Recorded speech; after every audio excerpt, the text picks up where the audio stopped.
I was born in England, in Ulverston, Lancashire, and my family were a theatrical family, so I've been associated with the business since I was born. My dad wrote shows and produced shows and also had a circuit of theaters around the north of England.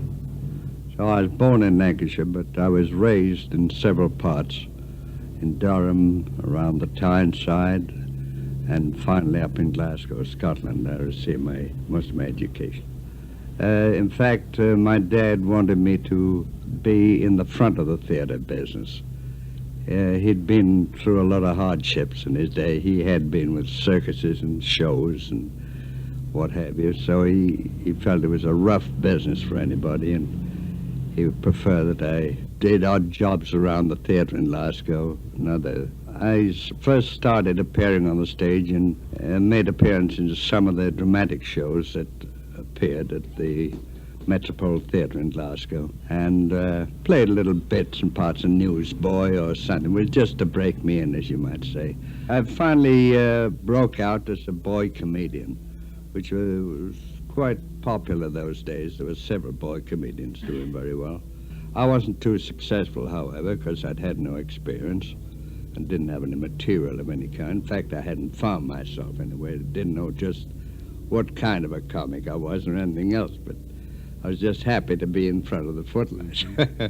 So from there, I tried a little bit of music halls again, and then I went into a dramatic show, played a comedy part in it, and that folded up. So I finally drifted into the Fred Carno Company. That was Carno's London Comedians.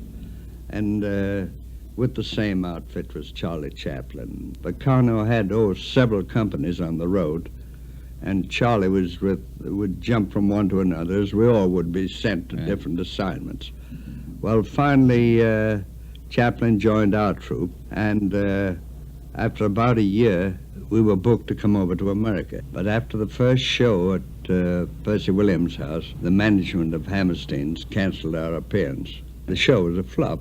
Well, the trouble was we'd never seen the show. We weren't familiar with it, and we were supposed to rehearse the show coming over on the boat. Well, we had terrible storms. We took 12 days crossing, and being a cattle boat, the quarters were very uncomfortable, of course, and everybody was ill. So no rehearsals were ever gotten to, one of those things. So, of course, we arrived in Monday morning, and the scenery was all brand new, and we weren't familiar with the show at all. So consequently, it was just a big mix-up when we got out there. Then we were deciding to go back to England. During the playing of the Williams houses, Marcus Lowe was opening a brand new theater in New York called the $1 Million Theater. Anyway, at that time, he had a little theater in Fall River. So he sent the troupe down there for 3 days. Well, we didn't do the show that we came over with.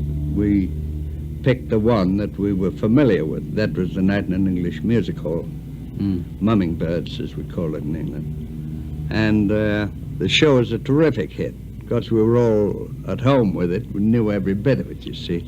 And we ran at the American Music Hall for 6 weeks.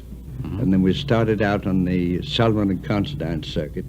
That was a circuit that came to the coast. So it was during that trip that Max Sennett saw Chaplin. For a couple of years after that, they played the Carno shows on the S&C time. I think they had 3 or 4 straight runs.